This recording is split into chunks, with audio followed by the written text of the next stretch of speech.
Landing a 400-ton jumbo jet requires a runway that is perfectly flat, incredibly strong, and absolutely stable. But what happens when you build that runway on top of a giant wet sponge?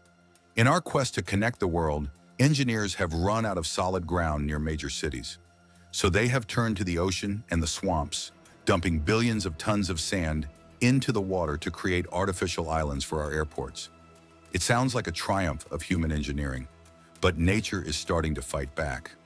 Across the globe, some of the world's most expensive and critical airports are slowly, relentlessly sinking into the muck. Terminals are cracking, runways are warping, and engineers are fighting a desperate multi-billion-dollar battle against gravity and mud just to keep the planes flying. This is the geotechnical mega defect, the hubris of building heavy infrastructure on soft soil.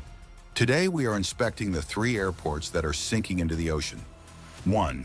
The engineering marvel of Kansai, which is disappearing faster than predicted. 2. The canceled Colossus of Mexico City, a $13 billion mistake abandoned to the swamp. And 3. The cracking runways of Cobra Swamp in Bangkok. Let's check the altimeter. When an airport sinks, it exposes cracks in the foundation. When your digital security sinks, it exposes your personal data. You might think your internet connection is solid, but if you aren't using encryption, you are building your digital life on a swamp of insecurity. Hackers and data brokers are constantly probing for weaknesses. That's why I use NordVPN. NordVPN acts as the solid bedrock for your internet traffic. It encrypts your data, creating a secure tunnel that keeps prying eyes out. It prevents your personal information from leaking, even on public Wi-Fi. Plus, it lets you bypass geo-restrictions, giving you access to the global internet. Don't let your data sink, secure it today, and use code MEGADEFECT for up to 73% off, plus 3 extra months. Our first stop is Osaka, Japan, to witness the most famous sinking airport in the world, Kansai International, KIX. Built in the late 1980s, Kansai was hailed as a miracle of modern civil engineering. Osaka needed a new airport, but it had no land and too much noise pollution. The solution? Build a massive artificial island 5 kilometers offshore in Osaka Bay. Engineers knew the seabed was soft. It consisted of a 60-foot layer of Holocene clay, essentially alluvial sludge. To fix this, they used a technique called sand drains. They drove millions of pipes into the clay, filled them with sand, and then piled immense weight on top. The idea was to squeeze the water out of the clay like a sponge before building the airport. They predicted the island would sink about 19 feet over 50 years and then stabilize. They were wrong, catastrophically wrong. They failed to accurately account for a second deeper layer of Pleistocene clay, hundreds of feet below the seabed. This ancient clay layer was much thicker and more compressible than their models predicted. When they dumped 430 million cubic meters of mountain soil onto the island, the sheer weight crushed this deep geological layer. The island didn't just settle, it plunged.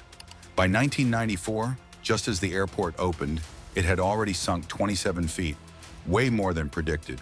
By 2018, it had sunk over 43 feet. The rate of sinking has slowed, but it hasn't stopped. The real defect, however, is differential settlement. The island isn't sinking evenly. The heavy Terminal 1 building sinks faster than the runways.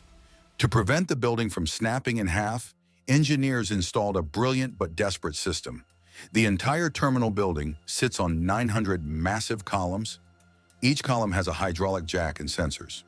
When a sensor detects that one part of the building has sunk millimeters more than another, hydraulic jacks lift that column up and workers slide jagged steel plates underneath to shim it. They are literally jacking up the building continuously to keep it level while the island sinks beneath it. But the ocean is winning. In 2018, Typhoon Jebi pushed a massive storm surge over the seawalls, flooding the runways and stranding thousands of passengers.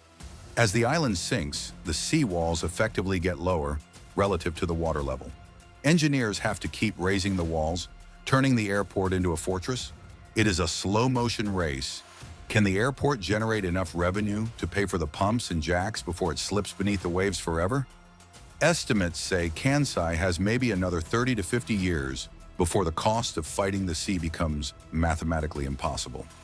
If Kansai is a battle, our next airport is a surrender. We travel to Mexico City to examine the Texcoco Airport project, a $13 billion mega hub designed by star architect Norman Foster that was canceled mid-construction because the ground was simply too hostile. Mexico City was built by the Aztecs on an island in the middle of Lake Texcoco. The Spaniards drained the lake, but the geology remains, a massive basin filled with incredibly soft, water-saturated clay. It is often described as soil with the consistency of soup. Some parts of Mexico City sink up to 20 inches per year as the aquifer is drained. Despite this, the government decided to build a massive new international airport right in the center of the old lake bed. The design was spectacular, a single flowing X-shaped terminal covered in a lightweight skin. But the lightweight roof couldn't hide the heavy reality of the runways. To build a runway on soup, you have two choices: float it or pile it. The engineers chose a preloading strategy similar to Kansai. They dumped millions of tons of heavy volcanic rock, Tizontal, onto the site to squeeze the water out. But the clay of Texcoco is unique. It has an incredibly high water content, sometimes up to 400%, meaning 4 parts water to 1 part soil. When you squeeze it, it doesn't just compact, it deforms unpredictably. During the early construction phase, engineers found that the ground was sinking faster and more unevenly than even the worst-case scenarios. The maintenance defect became apparent. Reports suggested that the runways would require constant closures for repaving and leveling. The terminal building, despite its space-age design, would need a complex system of jacks similar to Kansai just to keep the glass from shattering. In 2018, the incoming government looked at the spiraling costs and the geological nightmare and pulled the plug. They canceled the project, leaving behind a massive skeleton of steel and concrete sinking into the dust.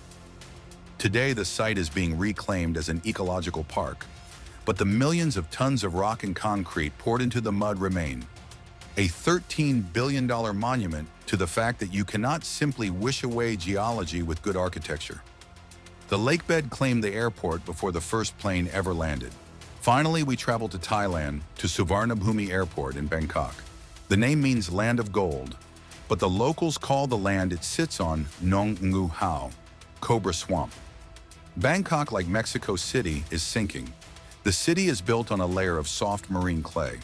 When the new international airport was planned in the 1960s, engineers knew the site was a swamp. It took 40 years of delays before construction finally started in 2002. The plan was to use prefabricated vertical drains, PVDs, wick drains, to remove the water and settle the soil. Millions of plastic wicks were inserted into the ground, and a vacuum system was used to suck the water out. But here, the geotechnical defect collided with the corruption defect. Whistleblowers and investigations revealed that the fill material used to build up the land was often substandard. Instead of high-quality sand that drains well, contractors allegedly used cheaper clay-heavy soil. This trapped water instead of releasing it. When the airport opened in 2006, the cracks appeared almost immediately.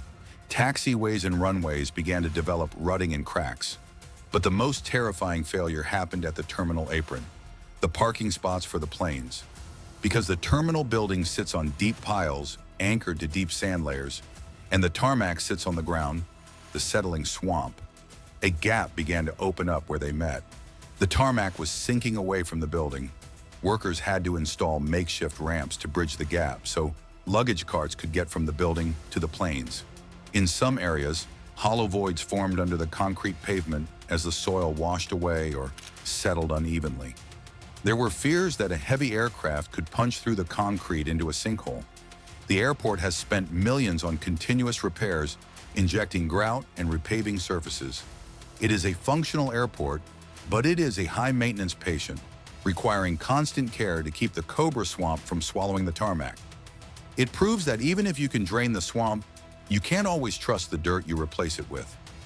These 3 airports, Kansai, Texcoco, and Suvarnabhumi, demonstrate a hard truth about modern infrastructure. We have run out of good land. We are forced to build on the margins, in the swamps, the lakes, and the oceans. Engineering can solve almost any problem, but the cost is eternal vigilance. You can build a runway on the ocean, but you have to accept that the ocean will try to pull it down every single day.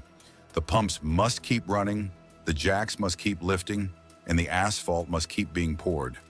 In the battle of man versus mud, man can only win a temporary stalemate. Gravity always has the final vote. Have you ever landed at one of these airports? Did you feel the bumps on the runway? Let us know in the comments below. And if this deep dive into the hidden dangers of aviation infrastructure fascinated you, hit that like button, share this video, and make sure to subscribe to Defect. We are mapping the flaws of the modern world, one runway at a time.